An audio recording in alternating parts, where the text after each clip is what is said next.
Abrir en la palabra de Dios, en Hechos de los Apóstoles. Continuamos nuestra serie en Hechos de los Apóstoles. Hoy nos toca estudiar juntos la porción que va desde el versículo 31 hasta el versículo 43.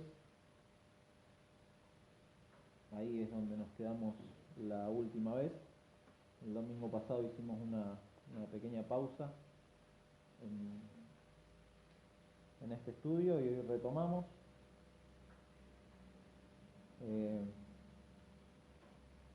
Si hay algo en la Biblia, en toda la Biblia, digo, uno si lo lee desde Génesis, incluso en la creación misma, puede ver que Dios acciona permanentemente con milagros. La creación misma, si uno lee el relato de la creación, las palabras de Dios producen cambios y producen lo que vamos viendo, y se van dando los días de la creación y llega a su clímax ahí con la creación del ser humano, ¿no? Del hombre y de la mujer. O sea que desde ahí en adelante toda la Biblia de alguna manera habla de cómo Dios actúa sobrenaturalmente acerca de los milagros, y hay muchísimos eventos. Podemos estar toda la mañana y un poco más viendo eventos de milagros. José creo que fue muy pertinente al mencionar esos 30 y pico de milagros que Jesús mismo hizo. Y así la Biblia, bueno, hay una teología sistemática que da una definición acerca de lo que es un milagro, y dice que es un fenómeno observable producido directamente por Dios de un modo poderoso o por medio de un agente autorizado cuyo carácter extraordinario capta la atención inmediata del espectador, que apunta a algo más allá del fenómeno, y que es una obra distintiva cuya fuente no se le puede atribuir a nadie sino a Dios. Esa es la definición que da esta teología sistemática, y esos son los tipos de fenómenos que nosotros llamamos milagros, y es algo que todo ser humano lo busca de alguna manera. Queremos que milagrosamente las cosas se resuelvan, queremos que milagrosamente alguien se sane, y oramos por sanidad de alguna persona que conocemos que está enferma. Queremos que milagrosamente nos den las ganas de leer la Biblia o de orar. Queremos milagros en nuestra vida. Queremos que se resuelvan los problemas económicos, o que se resuelva algún problema de nuestro interés o de preferencias. De ahí que como es un anhelo del ser humano, hay una tendencia hace unas décadas de declarar o de decretar cosas.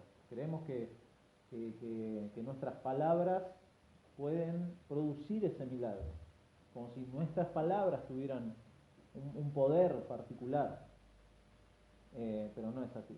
Como dijimos, por definición, un milagro es producido directamente por Dios.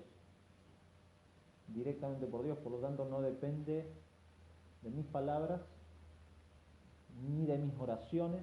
A veces creemos que la oración tiene poder, y no es así.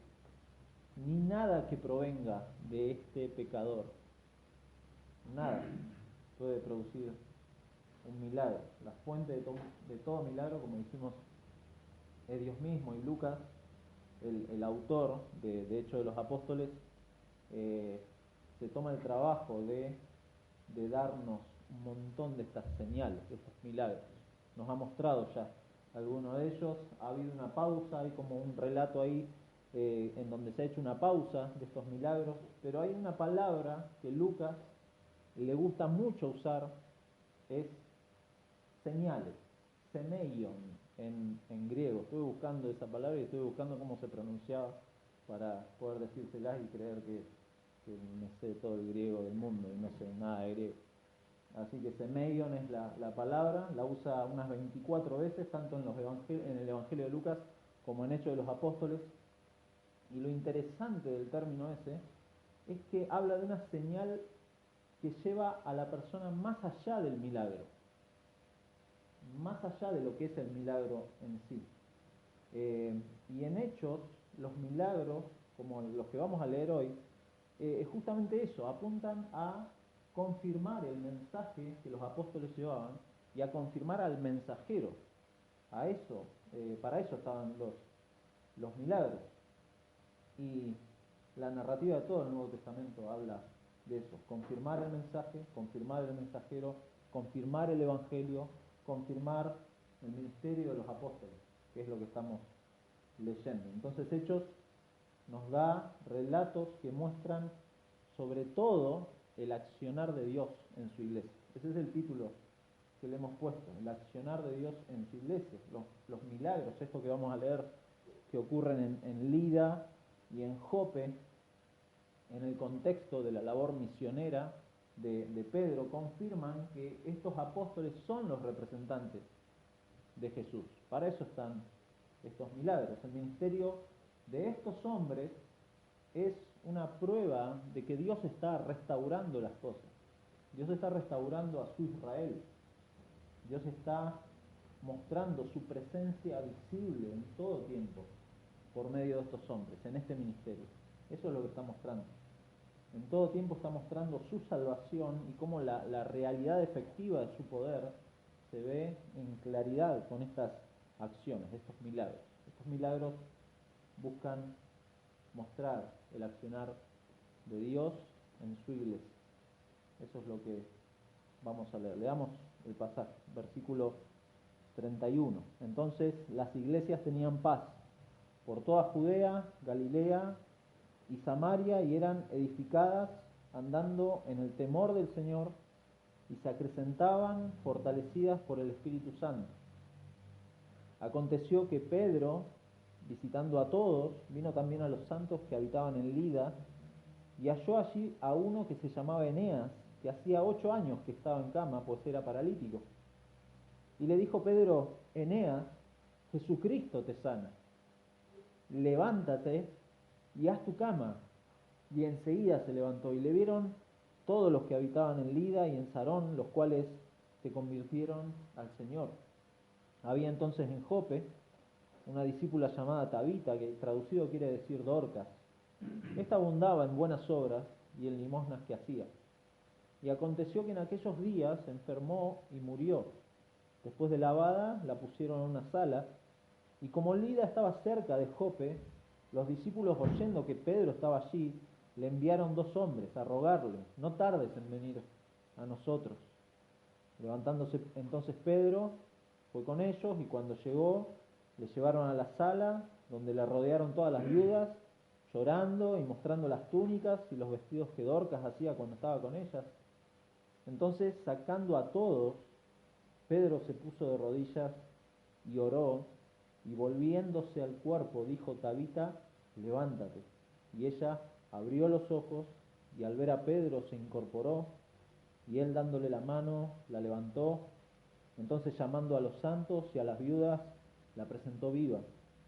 Esto fue notorio en toda Jope, y muchos creyeron en el Señor.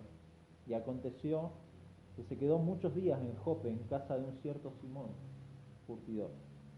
Señor, te damos gracias por esta mañana en donde podemos con libertad abrir tu palabra. Rogamos la guía de tu Espíritu Santo. Entendemos que es solamente por medio de tu Espíritu Santo que tú puedes aplicar tu palabra en nuestros corazones, y es eso lo que te rogamos, Señor, que en esta mañana podamos ser sensibles a tu palabra, tú guíes nuestras mentes y nuestros corazones a estar enfocados en ella, y te damos gracias porque sabemos que es tu accionar el que se mueve en nuestros corazones, en los corazones de aquellos que creemos, para santificación, y en aquellos que no creen, para mostrarles la hermosura del Evangelio. Señor, rogamos eso también en esta mañana, y si hay alguien aquí que no cree, Señor, tú abras tus ojos.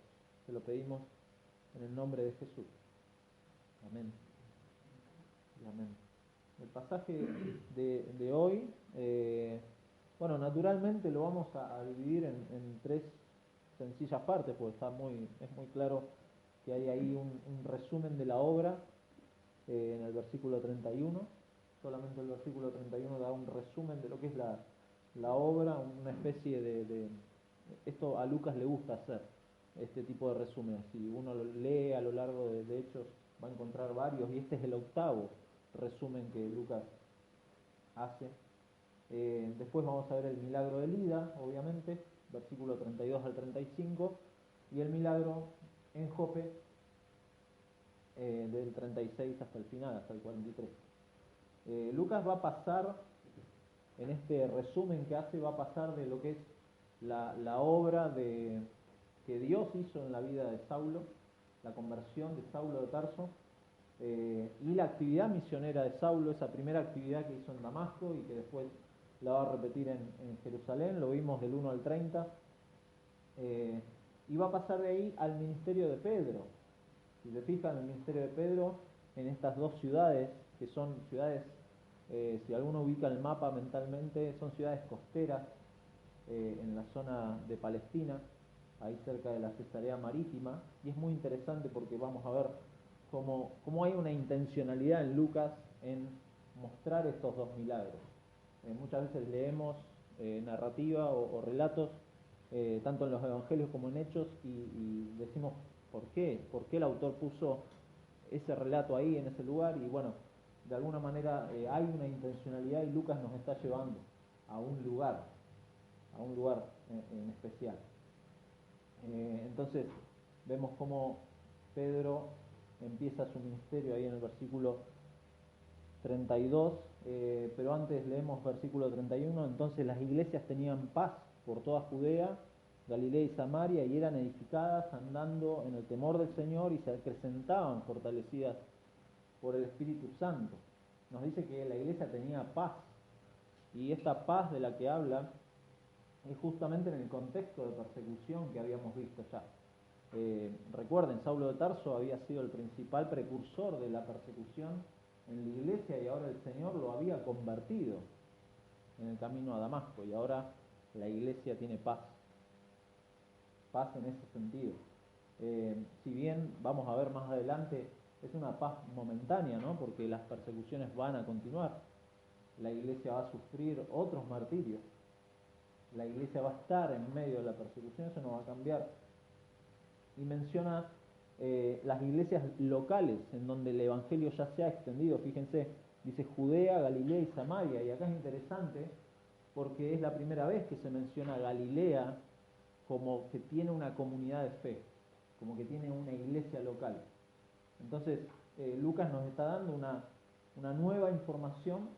Siempre piénsenlo así, cada vez que leen narrativa o hechos en particular, Lucas, el autor, tiene información que no necesariamente escribe para los lectores, pero Lucas tiene información, y acá nos está dando algo que posiblemente Lucas ya sabía, que Galilea tenía una iglesia local, que había una comunidad de creyentes, que el evangelio había llegado a ese lugar, y luego va a utilizar verbos para describir la acción de Dios en su iglesia. Fíjense, dice que eran edificadas, y acá los verbos son como metáforas a su vez. ¿Por qué? Porque una iglesia no es un edificio, eso lo sabemos, ¿sí? La iglesia son las personas. Entonces acá usa una palabra, un verbo que habla de un edificio, edificadas, y está usando una metáfora, son personas edificadas. Es Dios edificando a las personas, haciéndolas crecer. Primera de Pedro 2, 4 y 5 dice: acercándoos a Él, a Jesucristo, piedra viva, desechada ciertamente por los hombres, mas para Dios escogida y preciosa. Vosotros, le habla a la iglesia, vosotros también, como piedras vivas, sed edificados como casa espiritual y sacerdocio santo para ofrecer sacrificios espirituales aceptables a Dios por medio de Jesucristo. Entonces la iglesia es edificada por medio de Cristo, por medio de ese acercamiento a la persona de Jesucristo.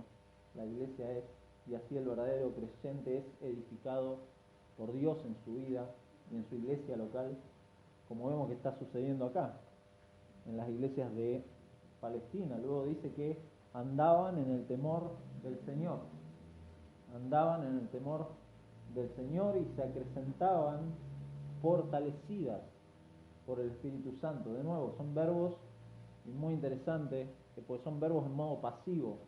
La iglesia de alguna manera no es el sujeto activo, sino que es Dios el sujeto activo que acciona estas cosas en la iglesia. Es hermoso verlo porque es como que Lucas te va convenciendo de que es Dios el que acciona en la iglesia, no es el ser humano, no es una obra humana. José lo decía muy bien, la iglesia es completamente de principio a fin una hermosa obra del Señor.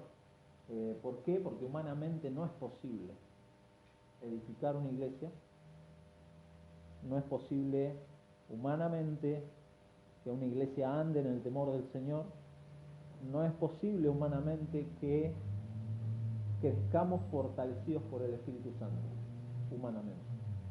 Imposible, cosas imposibles para... humanamente podemos ver grandes edificios, eso sí, podemos ponernos a construir grandes edificios, podemos tener puntos de plantación de iglesia en diversos lugares, podemos tener ministerios pujantes, podemos, esas cosas sí, podemos hacerlo, podemos tener muchos congregados y que la gente se sienta orgullosa de estar congregada en una iglesia grande, en donde hay ministerio para la niñez, para los jóvenes, ¿viste? Y todas esas cosas. Eso humanamente sí lo podemos hacer. Pero si estos lugares, nosotros como iglesia y cualquier iglesia, no andan en el temor del Señor, si nosotros no hacemos todo lo que hacemos, no lo hacemos en el temor del Señor, o sea, en el principio de la sabiduría, ¿no? Seremos solamente lugares edificados por seres humanos, prontos a fracasar. El verdadero creyente se caracteriza entonces por un temor al Señor en cada área de su vida personal, pero también en cada área en su vida congregacional. Esto significa que somos personas que luchamos contra el pecado, no somos santurrones,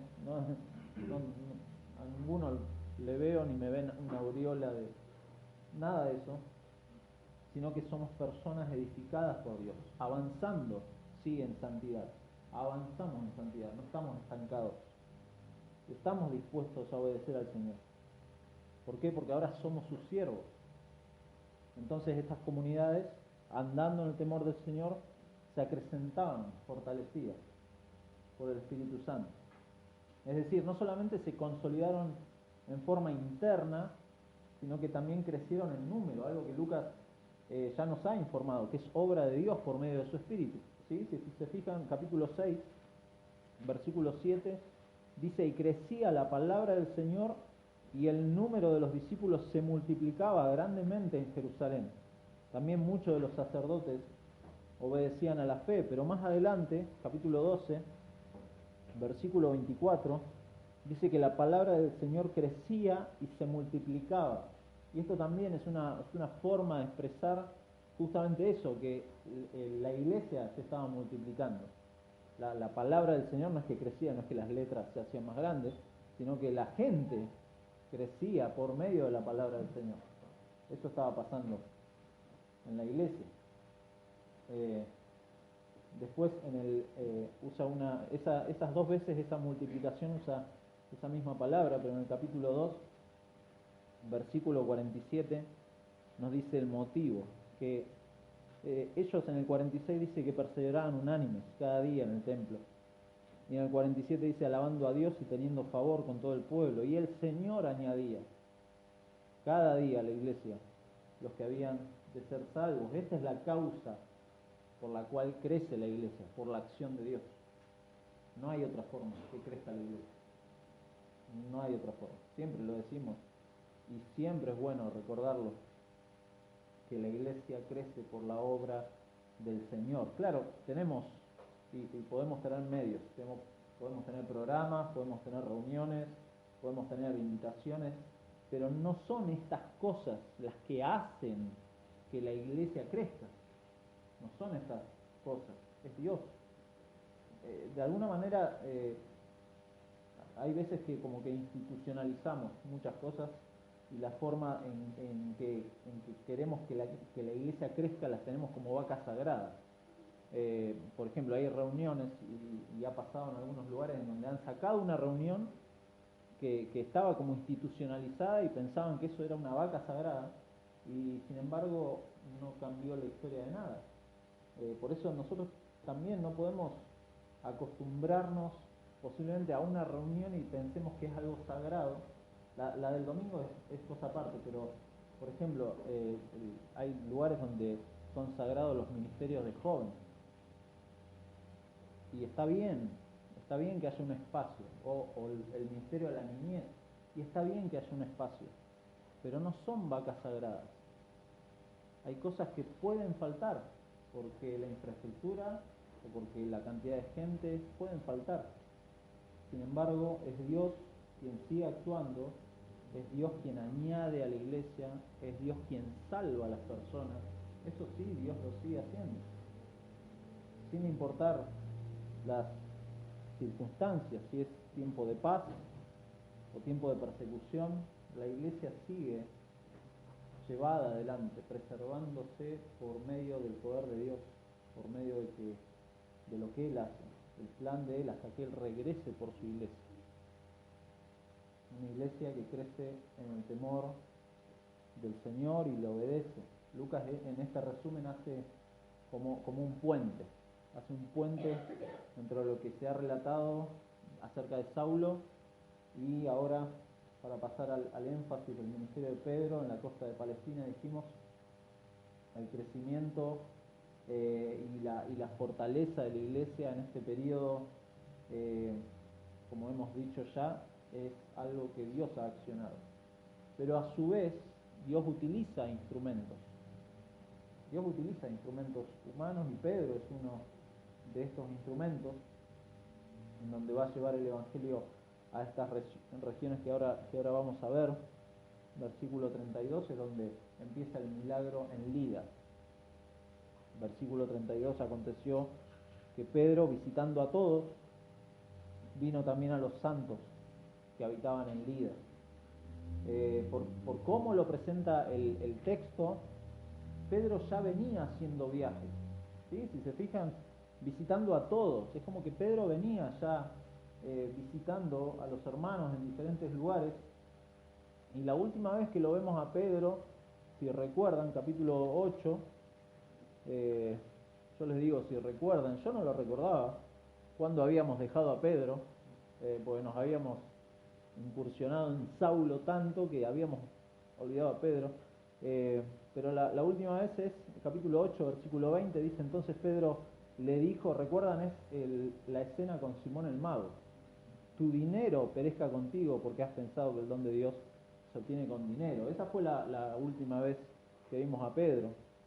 Y el 25 dice, y ellos habiendo testificado, está hablando de Pedro y los demás, habiendo testificado y hablado la palabra de Dios, se volvieron a Jerusalén y en muchas poblaciones de los samaritanos anunciaron el Evangelio. Esta fue la última vez que vimos a Pedro.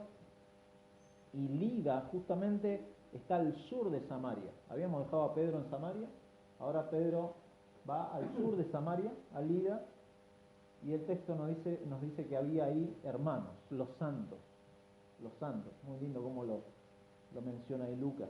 De nuevo, vemos que el autor Lucas está narrando y a su vez dándonos información que él conoce, que había hermanos ahí en Lida. Por eso no amplía la información.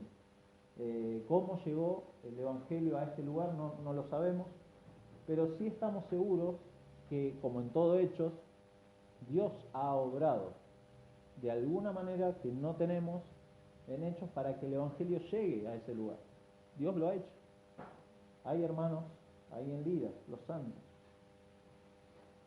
¿Por qué causa, y lo hemos preguntado ya, por qué causa entonces nos pone Lucas estos milagros acá en esta parte? ¿Por qué causa? ¿Por qué? Porque si ya quedaba en claro de que Dios confirma el mensaje y a los mensajeros por medio de milagros, ya lo hemos visto. en otras partes antes. ¿Por qué de nuevo? De nuevo, el texto acá no es explícito en decirnos, pero lo que sí vamos a ver son indicios de por qué estos milagros están acá. Según el contexto, Lida y Jope, que dijimos están hacia la costa de Palestina, nos van haciendo un acercamiento a la Cesarea Marítima. Muy interesante, porque va a ser en Cesarea Marítima donde finalmente Pedro se va a encontrar con un hombre llamado Cornelio. Capítulo 10, un centurión de la compañía llamada La Italiana. Este hombre, Cornelio, se va a encontrar ahí con Pedro. Entonces, lo que está haciendo Lucas es llevarnos, es prepararnos para ese evento, es llevarnos hacia Cesarea Marítima. El punto es que Dios está trabajando, ese es el punto. Dios está trabajando, Dios está actuando con su poder a través de Pedro, quien se convierte en un instrumento de Dios en esta parte, para este avance hacia Cesarea, ya sea el poder de caminar que vamos a ver de Eneas, o el poder para restaurar la vida de Dorcas, de Tabita. Pedro sigue siendo bendecido por Dios por medio de estos milagros, confirmado su mensaje y confirmado su ministerio por medio de estos milagros. De alguna manera Dios, recuerdan, está respondiendo a la oración que leímos en el capítulo 4, versículo 29. La iglesia se reúne a orar y dice: y ahora, Señor, mira sus amenazas y concede a tus siervos que con todo denuedo hablen tu palabra, mientras extiendes tu mano para que se hagan sanidades y señales y prodigios mediante el nombre de tu santo Hijo Jesús. Esto se está respondiendo, esto se está viendo. Versículo 33, entonces leemos: se halló allí a uno que se llamaba Eneas, que hacía 8 años que estaba en cama, pues era paralítico. Nos presenta a este hombre, es un nombre griego el que tiene este hombre, Eneas, con una enfermedad, tiene una parálisis, que está confinado en su cama desde hace 8 años. Por el corto tiempo, por los 8 años, es posible que este hombre tuviera esta parálisis por causa de un accidente o por alguna enfermedad repentina. El texto no nos dice mucho más, pero el contexto en el que Pedro visita a los santos parecería que este hombre también era parte de los hermanos. Fíjense que dice que vino también a los santos que habitaban en Lida y halló allí a uno que se llamaba Eneas. Es posible que este hombre sí fuera parte de la iglesia, de esta iglesia local ahí en Lida. Versículo 34, y le dijo Pedro: Eneas, Jesucristo te sana, levántate y haz tu cama, y enseguida se levantó. Pedro se dirige a este hombre con una triple pronunciación. Primero le dice en un tiempo presente que Jesús, el Mesías de Israel, está en ese mismo momento curándolo. Jesucristo te sana.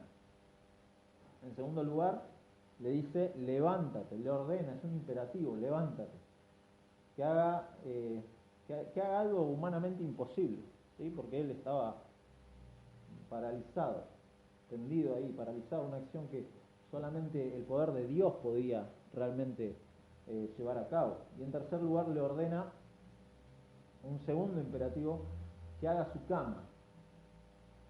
Y esta es una orden similar a cuando mandamos a nuestros hijos a hacer la cama, ¿sí? Esto es lo que está haciendo Pedro. Le está diciendo, le está dando una orden que muestra las consecuencias de su sanidad, ¿sí? Ahora él puede hacer su cama, no tiene necesidad de que otro lo ayude a hacer su cama. Cuando nuestros hijos son más pequeños, los ayudamos nosotros, y mientras van creciendo ellos pueden hacer su cama. Entonces, esto le está diciendo Pedro a Eneas: ahora sí podés cuidar de vos mismo. Entonces, se da este informe que Eneas enseguida se levantó. Esta es una afirmación de que la sanidad está hecha. Eneas se levantó, fue capaz de ponerse sobre sus pies que habían estado paralizados los últimos 8 años. Y el versículo 35 nos dice que le vieron todos los que habitaban en Lida y en Sarón, los cuales se convirtieron al Señor. Acá la frase que usa parecería que todos se convierten, pero en realidad es una realidad histórica, ¿no? Que a muchos les llevamos el Evangelio y no todos se salvan. Pero acá hace un uso de una hipérbole el autor para dar sentido a este accionar de Dios, para mostrar que por medio de este milagro Dios está llamando al arrepentimiento y a la fe. Eso está pasando. Entonces muchos se convirtieron y el informe de sanidad entonces termina con esta conversión de muchos en Lida y en otra ciudad, en Sarón, que también es una ciudad ahí cerquita del Mediterráneo, más cerca de Jope. Eso es muy interesante porque Lucas es como que nos va llevando Jope y luego a Cesarea Marítima, hace eso intencionalmente, la dirección geográfica que tiene para mostrarnos finalmente a Pedro y a Cornelio. Pero Pedro aquí es muy interesante que no es quien toma la iniciativa ahora en este segundo milagro, sino como veremos este milagro en Jope realmente es algo que Dios también está accionando en su iglesia, así como el milagro en donde Jesucristo sanó a Eneas. Ahora veremos el milagro en Jope, el versículo 36, ahí había entonces en Jope una discípula llamada Tabita, nos hace como una especie de introducción para presentarnos a Tabita. ¿Quién es? Y fíjense, la describe con mucho cuidado Lucas. Una discípula, o sea, una hermana en la fe, llamada Tabita, que traducido quiere decir Dorcas. Esta abundaba en buenas obras y en limosnas que hacía. Esa es la introducción que Lucas nos da de Tabita. En contraste con Eneas, esta mujer de Jope no estaba paralizada, sino que se dedicaba a las buenas obras, a acciones. Eneas no lo podía hacer, estaba postrado, pero Tabita sí podía, y se dedicaba a estas acciones de generosidad entre los hermanos. Posiblemente visitaba a enfermos como Eneas, o posiblemente daba alimentos, ropa, suplía las necesidades de la iglesia. Era sin duda una mujer que representaba uno de los pilares de esta iglesia local ahí en Jope, y era parte de un ministerio obviamente de misericordia para la iglesia en esa zona. Posiblemente, fíjense que dice, esta abundaba en buenas obras, posiblemente esta mujer tenía un buen pasar económico, es muy posible que fuera próspera para poder hacer estas acciones, ¿no? Muchas veces hay gente que tiene el anhelo de ser generoso, pero no tiene los medios. Bueno, es muy posible que Tabita sí tuviera los medios. Algunos comentaristas incluso sugieren que esta mujer fuera viuda también, como las viudas a las que les hacía las vestimentas, ella también, porque no se menciona en ningún momento algún familiar ni un marido, ¿sí? Un esposo que estuviera ahí al lado de ella. Es muy posible. Pero dice que en aquellos días, versículo 37, enfermó y murió. Después de lavada la pusieron en una sala. En aquellos días, esa frase, aquellos días, nos remite de nuevo al versículo 31, en donde la iglesia tenía paz, en donde la iglesia disfrutaba de esta paz, disfrutaba de que era edificada, de que crecía en el Señor, como vimos ahí en el 31. Aquellos días en donde se seguía desarrollando el ministerio de Pedro en esta zona, de Lida, Jope. El ministerio de Pedro seguía adelante. En aquellos días esta mujer padece una enfermedad que debe haber sido grave porque la llevó a la misma muerte, debe haber sido algo repentino. Por lo tanto, en medio de esta iglesia de Jope es un tiempo de dolor, obviamente, porque, como dijimos, esta mujer es posible que fuera uno de los pilares de esta iglesia. era una persona de referencia.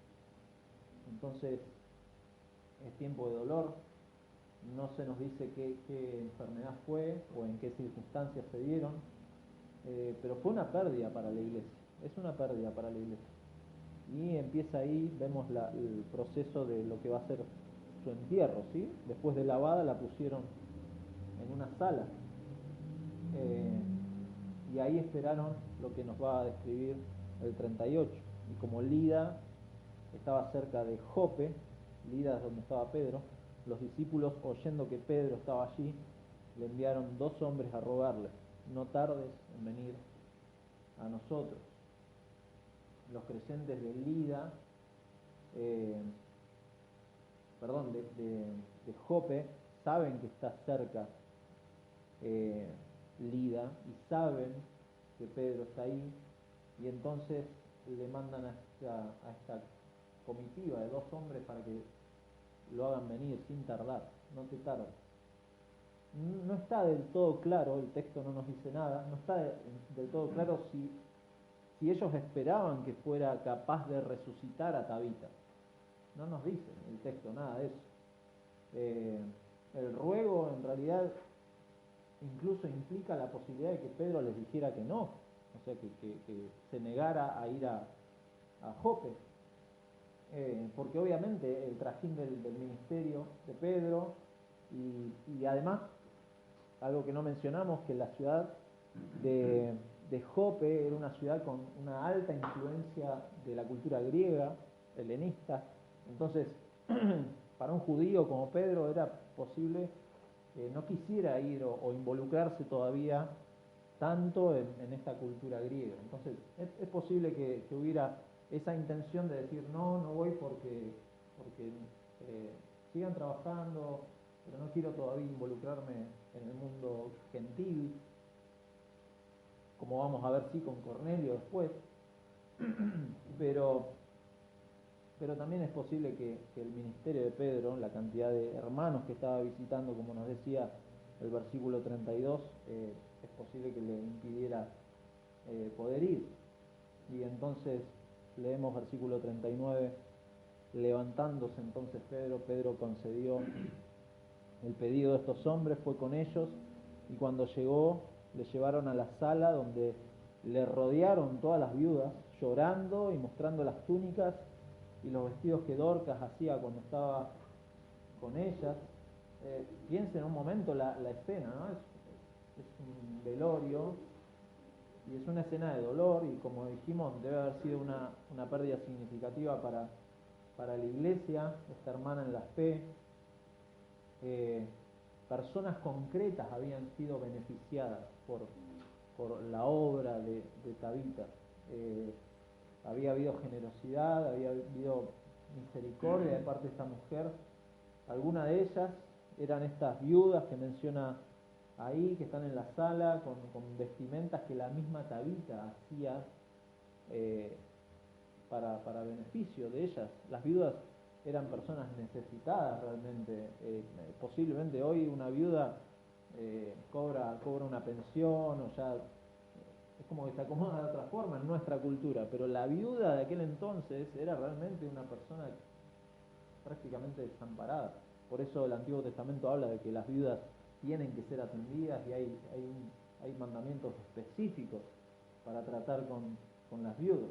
Y en la escena siguiente, versículo 40, hasta la primera parte del 41, vemos que Pedro saca a todos, se pone de rodillas. Posiblemente esto de sacar a todos es para no atraer la atención sobre sí mismo. Pedro no era un milagrero y no se presentaba así. Fíjense, capítulo 3 de Hechos, después de que curan al cojo, ¿recuerdan el hombre que estaba postrado en la puerta de la Hermosa? ¿Sí? Que Pedro iban junto con Juan a la hora de la oración y sanan a este hombre que estaba paralizado, y nos dice el versículo 11 del capítulo 3: y teniendo asidos a Pedro y a Juan, el cojo que había sido sanado, todo el pueblo atónito concurrió a ellos al pórtico que se llama de Salomón, otro de los pórticos, Viendo esto, Pedro respondió al pueblo, y fíjense lo que dice Pedro, y esto nos habla de que Pedro nunca tuvo la intención de presentarse como un milagrero. Varones israelitas, ¿por qué os maravilláis de esto? ¿O por qué ponéis los ojos en nosotros? Como si por nuestro poder o piedad hubiésemos hecho andar a este. Bueno, acá Pedro saca a todos de esa sala, no quiere, no nos dice mucho más el texto. Pedro se pone de rodillas, ora, está solo en esa sala.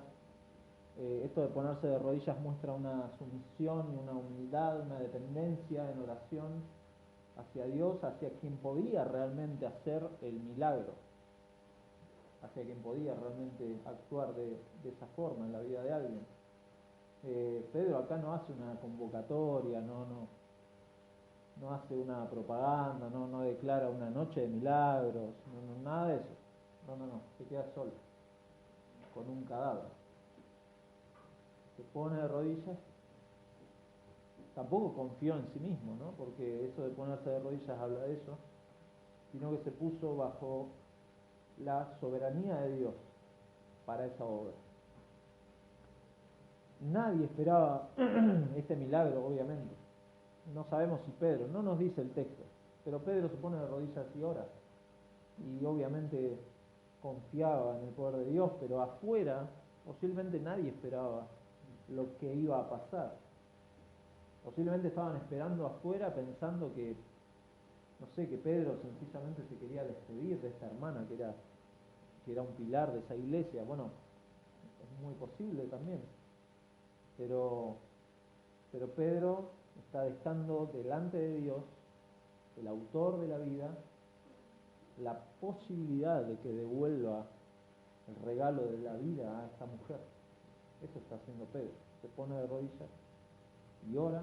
El relato no nos da muchos más detalles, sino que nos muestra la acción puntual de la resurrección de Tabita, con varios verbos. Y fíjense, vamos a ver los verbos ahí en el pasaje. Pedro saca a todos. Pedro se pone de rodillas. Pedro ora. Pedro se vuelve al cuerpo y habla y le dice: Tabita, levántate. Ella abre los ojos, ve a Pedro, se incorpora. Pedro le da la mano, la levanta. ¿Se dan cuenta? Las acciones, la realidad de la resurrección milagrosa de Tabita se confirma inmediatamente, no hay duda de eso. Pedro llama a los creyentes y a las viudas de nuevo a la sala y les presenta a Tabita viva. Tremenda la escena. Tabita está viva delante de sus ojos. Ese participio que se usa ahí, viva, nos muestra el hecho de que Tabita ha sido devuelta totalmente a la vida, ni siquiera con indicios de la enfermedad que había tenido. Tabita está sanada completamente delante de los ojos, no solo los creyentes, sino que también todos los habitantes de Jope se enteran de esto. Fíjense, versículo 42, esto fue notorio en toda Jope y muchos creyeron en el Señor. Muchos creyeron en el Señor. Gracias. Les hablo. Entonces, es tremendo, es notorio. La palabra que se usa ahí para notorio también es una palabra que muestra que evidentemente había resultado como una explosión esta noticia. Esta mujer era conocida. Y la afirmación, de nuevo, que muchas personas llegaron a la fe, es decir, creyeron en Jesús como el Mesías y como el Salvador de Israel, es una característica de estos eventos de sanidad. Pasa varias veces. Obviamente muchos creen por emocionalismo. Cuando hay estas, estas escenas, estos relatos de sanidad, muchos creen por emocionalismo, o cuando pasa algo espectacular en la vida de alguien, muchos creen por eso, pero la realidad de un milagro como este, de una resurrección, muchas personas obviamente iban a reconocer el poder de Dios y reconocer lo que dijimos al principio, la verdad del mensaje. El mensaje está siendo confirmado por una resurrección. El Cristo resucitado está resucitando a Tabita. Tremendo lo que está pasando acá, y muchos reconocen, mucho, es notorio para muchos en Jope. Pedro había orado al Cristo resucitado y el Cristo resucitado había dado la confirmación. De eso se trata ambos milagros. Ambos milagros apuntan a confirmar el mensaje del Cristo resucitado, no apuntan a otra cosa. Confirman al ministerio que es sostenido y accionado por Dios mismo. No apuntan a otra cosa, no apuntan a Pedro, no apuntan a los que son sanados, a Eneas o a Tabita, sino que el foco es el autor y quien realmente acciona en la iglesia. La iglesia, que como dijimos al principio, era edificada, andaba en el temor del Señor, se acrecentaba, fortalecida por el Espíritu Santo, es la iglesia en donde Dios está actuando. Dios actúa de esa forma, el Señor mismo, confirmando su mensaje y llevando por medio de estos milagros al arrepentimiento y a la fe, a muchos. El relato termina con el comentario del versículo 43. Y aconteció que se quedó muchos días en Jope, en casa de un cierto Simón curtidor. Muy interesante cómo termina, porque nos prepara para el episodio que sigue. El episodio que sigue con Cornelio es una bisagra, hay un antes y un después. Dios está convocando a Pedro, lo va a llevar hacia Cornelio. La escena siguiente es tremenda, pero esta parte nos lleva a eso.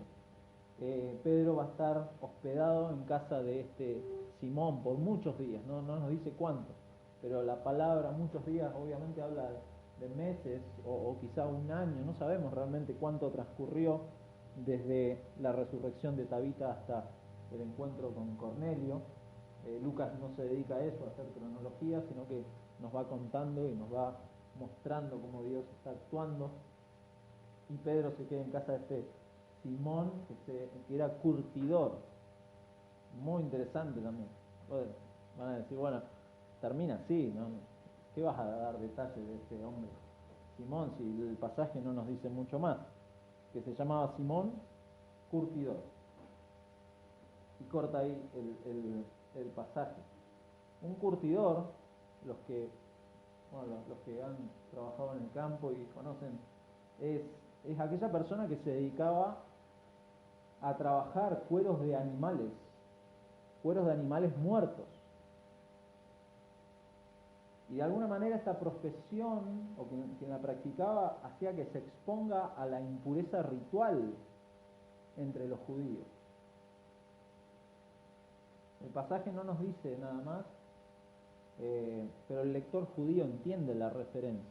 Cuando lee Simón, curtidor, como que se echa para atrás y dice, este hombre se dedicaba a un trabajo que los ponía a una impureza ritual, pero que prepara el ambiente a algo que es mucho más impuro para un judío, que es juntarse con un gentil, relacionarse con un gentil. Eso es mucho más impuro, pero este es el contexto en que vemos la acción de Dios en su iglesia. El evangelio va avanzando, y es un evangelio que va a llegar hasta lo último de la tierra, a gente impura como nosotros. El evangelio nos ha llegado a nosotros por este obrar, esta acción de Dios. ¿Qué implicaciones entonces prácticas podemos ver para nosotros en estos relatos? ¿Qué cosas son principios para la iglesia, para el cristiano, pero también principios para aquellos que no creen? Y tres cosas solamente que quisiera rescatar. En primer lugar, que el poder de Jesucristo para hacer milagros. Y acá no se asusten, no. ¿Qué queremos decir con esto? Que acá vemos un vínculo directo entre los milagros, las conversiones y el crecimiento de la iglesia, en hechos. Sin embargo, los milagros no conducen automáticamente a las conversiones y al crecimiento de la iglesia. En Listra, unos capítulos más adelante, el que esté anotando, anótelo, capítulo 14, ahí en Hechos, Pablo va a ser apedreado en Listra, dejado casi muerto. Y antes de eso, Pablo había hecho uno de los más grandes milagros ahí en Listra. O sea que los milagros no llevan automáticamente ni al crecimiento de la iglesia ni a la conversión. Pero tampoco la falta de milagros obstaculiza o impide las conversiones y el crecimiento de la iglesia. Pablo, el mismo Pablo, en el capítulo 13, más adelante, va a predicar en Antioquía de Siria. Y Pablo en su predicación no hace ningún milagro. Pero fíjense, capítulo 13, lo que pasa, no vamos a leer todo, pero va desde el 14 hasta el 49. Habiendo zarpado de Pafos, Pablo y sus compañeros arribaron en Perge de Panfilia, pero Juan, apartándose de ellos, volvió a Jerusalén. Ellos, pasando de Perge, llegaron a Antioquía de Siria y entraron en la sinagoga un día de reposo y se sentaron. Ahí empezó a predicar Pablo, pero al final, fíjense, versículo 48 del capítulo 13, los gentiles, oyendo esto, se regocijaban y glorificaban la palabra del Señor, y creyeron todos los que estaban ordenados para vida eterna, y la palabra del Señor se difundía por toda aquella provincia. La falta de milagros tampoco es obstáculo para que la iglesia y la acción de Dios en su iglesia siga adelante. Los milagros son causados por el poder de Jesús y por el accionar de Dios. Y las conversiones también son causadas por el poder de Jesús y por el accionar de Dios en los corazones de las personas. A veces el Señor decide sanar milagrosamente. Lo hace, claro que sí, lo leemos y ha pasado. Pero otras veces no sana, a pesar de las oraciones de los creyentes, a pesar no sana, sino porque esa es la voluntad del Señor. No es la fe del pastor, del evangelista, del misionero, no son los métodos utilizados lo que pueden explicar el crecimiento rápido o lento de una iglesia, sino que está todo en la voluntad soberana e inescrutable de Dios. Y eso es lo que vemos acá en todo Hechos, que es el Señor de la iglesia en ambos casos, sea que haya milagros o no. Una persona se salva no porque tuvieran más fe que otras, sino porque en su misericordia Dios abre los ojos. Por eso el cristiano no puede ser arrogante con el incrédulo, sino que tiene que ser compasivo, porque ahí estábamos nosotros.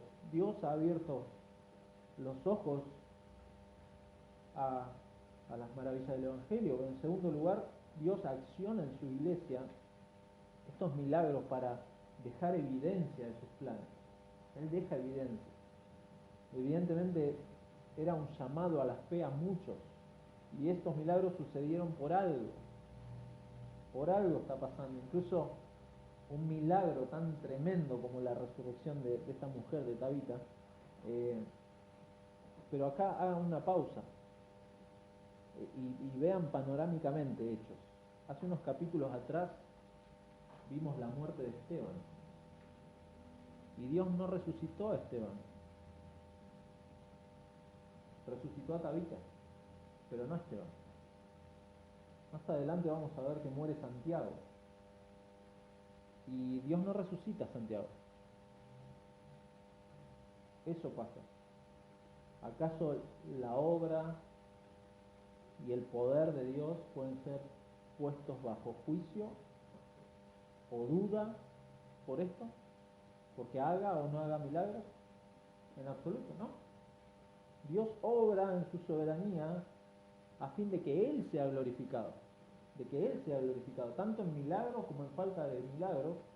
Dios es, y esto Paul Washer dice, es la verdad más tremenda de toda la Biblia: Dios es bueno, siempre.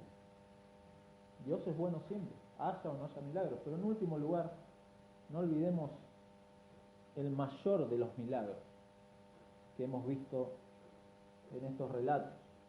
A veces pasa desapercibido a la vista de las personas, a veces son solo palabras escritas ahí en Hechos y las pasamos de largo, pero si hay un milagro que solamente es superado por la vida, por la muerte y por la resurrección de Jesucristo, es el milagro de la salvación de alguien.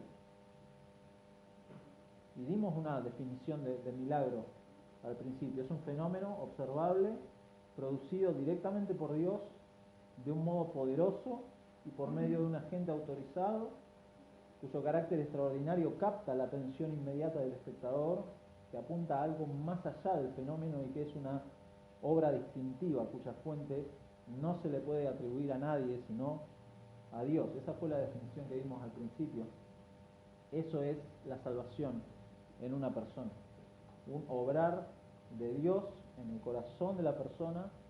Es observable porque da evidencias genuinas de su fe, es extraordinario para la iglesia y para el mundo, apunta a darle gloria a Dios siempre. ¿Por qué? Por su redención, a quien se le atribuye ese milagro, es el Señor. ¿Acaso? Y esto para terminar, quiero dejar algunas preguntas. ¿Acaso no es un milagro que aquellos que estaban muertos en sus delitos y pecados hoy estén alabando a Dios? ¿Acaso ese no es el mayor milagro? Que hoy estemos cantándole a Dios y poniendo el nombre de Cristo en alto. Ese no es el... Claro que sí.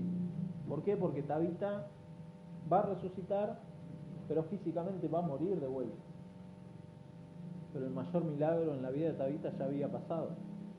Ella era una discípula de Cristo. Ese es el mayor de los milagros.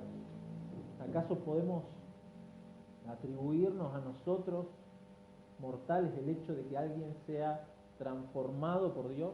¿Podemos atribuirnos eso? ¿Podemos atribuirnos que un corazón de piedra sea ahora un corazón que ama a Dios? ¿Podemos atribuirnos eso? ¿La iglesia puede atribuirse eso? Imposible. Ante la hermosura del Evangelio, el apóstol Pablo termina exaltando a Dios en Romanos 11:36, un versículo recontra conocido, diciendo: porque de Él, y por Él, y para Él son todas las cosas. A Él sea la gloria por los siglos. Amén. Vamos a orar. Te damos gracias, Padre, porque es tu accionar en nosotros. Señor, estamos aquí abriendo tu palabra y cantando, y vamos a salir de acá y vamos a seguir con nuestra rutina de la semana. Y Padre, rogamos que en nuestra mente y en nuestro corazón nos grites, Señor, por medio de tu Espíritu, que esto es tu obrar en nosotros. Todo, tu iglesia, esta vida nueva que tenemos, todo es acción tuya de principio a fin. Señor, gracias porque dependemos completamente de tu poder, de tu gracia. Señor, si nos dejas a nuestra merced, a nuestro accionar, a nuestra voluntad, Señor, sabemos que estamos perdidos y por eso clamamos a ti. Necesitamos todos los días ser alimentados de la vid verdadera, estar unidos. Separados de ti no podemos hacer nada. Separados de ti sí podemos hacer, y es pecar. Eso sí, Señor, nos sale tan natural. Pero Padre, gracias porque has transformado corazones para que te amen a ti y para que en medio de esos resabios de pecado que puede haber en nuestra vida, Señor, estemos corriendo hacia la cruz, clamando por perdón y rogando tu ayuda y tu auxilio siempre. Señor, el cristiano lucha contra el pecado, no se deleita en él, siempre lo decimos, Padre, pero rogamos que tú sostengas a tu iglesia, tú nos sigas edificando, que nos sigas fortaleciendo por medio de tu Espíritu Santo. Y Padre, gracias porque tus planes son perfectos en nosotros, tu poder es pleno para tus hijos, y rogamos, Señor, que también obres en los corazones de aquellos que no creen, Señor, para que ellos también puedan cambiar su corazón, Señor, ellos puedan por tu poder volverse a ti, Señor. Atráelos a ti, Padre. Te rogamos por familiares, por amigos que se nos vienen a la mente y que anhelamos que ellos puedan estar amándote, Señor, como tú has hecho con nosotros. Gracias por tu hermoso evangelio, gracias porque tu accionar en tu iglesia es efectivo siempre, Señor. Gracias porque hoy podemos alabarte y podemos leer tu palabra y podemos amar tus cosas solamente porque tú has actuado en nosotros, Señor. No es por otra cosa. Hoy, Padre, queremos darte muchas gracias por tu amor en Jesucristo, por tu amor al haber usado hombres como Pedro para llevar tu evangelio a muchos lugares, ese evangelio que nos llegó a nosotros finalmente. Gracias por este tiempo, guíanos el resto de este tiempo juntos y ayúdanos, sostén nuestras vidas en tus manos en esta semana, Señor. Te lo pedimos en el nombre de Jesús. Amén.